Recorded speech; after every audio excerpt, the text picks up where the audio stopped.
just want to see if we can level set, because I don't know if people truly understand the point of USAID. First of all, can I just ask you really quickly, each of you, yes or no?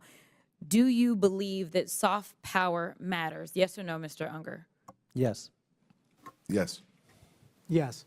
Absolutely. Okay, so for the American people, because I don't know that there's been a conversation about soft power, but soft power is basically our way of building diplomacy around the world. And so how we build that diplomacy probably looks different in every different administration.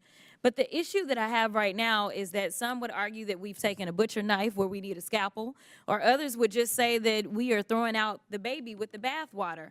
But either way, we are not accomplishing our goal, because as it's been laid out, we have people that have gone hungry, we have people that have died. So let me try to make sure that people understand what it is that soft power is, which is building diplomacy. The next part of that I want you to understand, those of you that are watching, is that as members of Congress, we do have congressional oversight to the extent that we actually travel the world. We go, we sit down with world leaders, we talk to them about the programs that we have, we talk to them about trade. We also have an opportunity to go and visit and talk and see exactly how our dollars are being spent. And if you are a good member of Congress, you do that. And I do want to tell you about an experience in Africa, but I got to get through these other remarks. So if I have a chance, I'm going to tell you why I believe in this with my whole heart. We all know that my Republican colleagues have a weird fetish with dictators or wannabe dictators. So it should not come as a surprise that they're here attacking global democracy programs. For 6 decades, USAID has been vital in reducing global poverty and hunger, helping to resolve health threats like the Ebola outbreak, which reached Dallas, where I represent, in 2014, and countering regional threats from Russia and China. Not only is pro-Putin President Trump threatening economic warfare against our closest allies and partners, he's blaming Ukraine for Russia's invasion, threatening military force against Greenland, and starting tariff wars with Canada and Mexico. He's also defying a court order to release billions of dollars in U.S. foreign aid. This committee should be providing oversight of the executive branch's illegal impoundment of federal funds. But we're here today so that the chairwoman can peddle new conspiracy theories about U.S. foreign aid. The dismantling of USAID is just another part of the Republicans' chaotic foreign policy and pro-dictator agenda.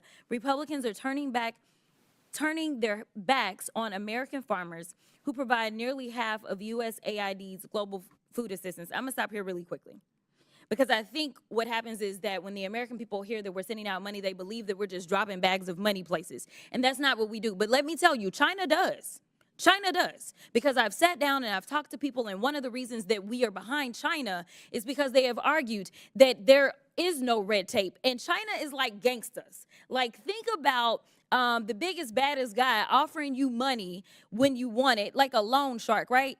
And then when they come back to get their money, they want your firstborn, your secondborn, and everybody else. That is who China is. But a lot of people that are desperate for money, they go for that, because in America, we're going to say, no, no, no. We're going to take care of our farmers. We're going to make sure that our farmers are the ones that are giving you the food. We're going to make sure that if you want arms, those arms are going to come from us. So I want people to understand, we don't just go with black bags and drop off bags of money like that. It's not that simple.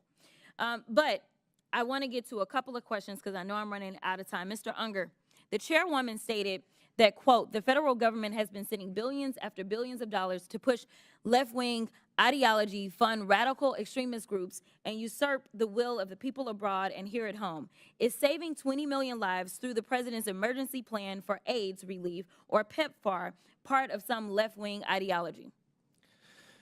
Yes or no? No, in fact, Okay, PEPFAR was created by Republicans. It was created by Republicans. Thank you for that fact. In fact, it was a Bush, a Texan.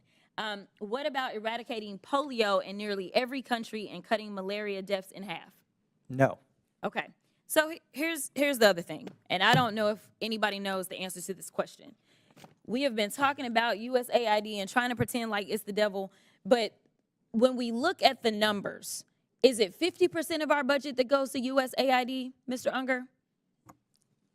Yes or no? The money that goes to AID is less than 1 cent if all of the federal budget is $1. Thank you. It is less than 1% of our budget. So we are focusing on less than 1% instead of the other 99%. I need the American people to wake up and recognize and start asking questions about these other areas, such as The where gentlelady's line time of has this is mine. expired. I now recognize the gentleman from Georgia, Mr. Jack, for 5 minutes. Chairwoman,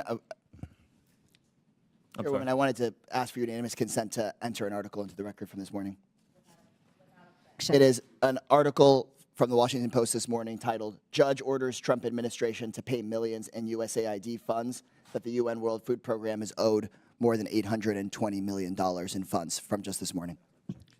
Without objection, so ordered.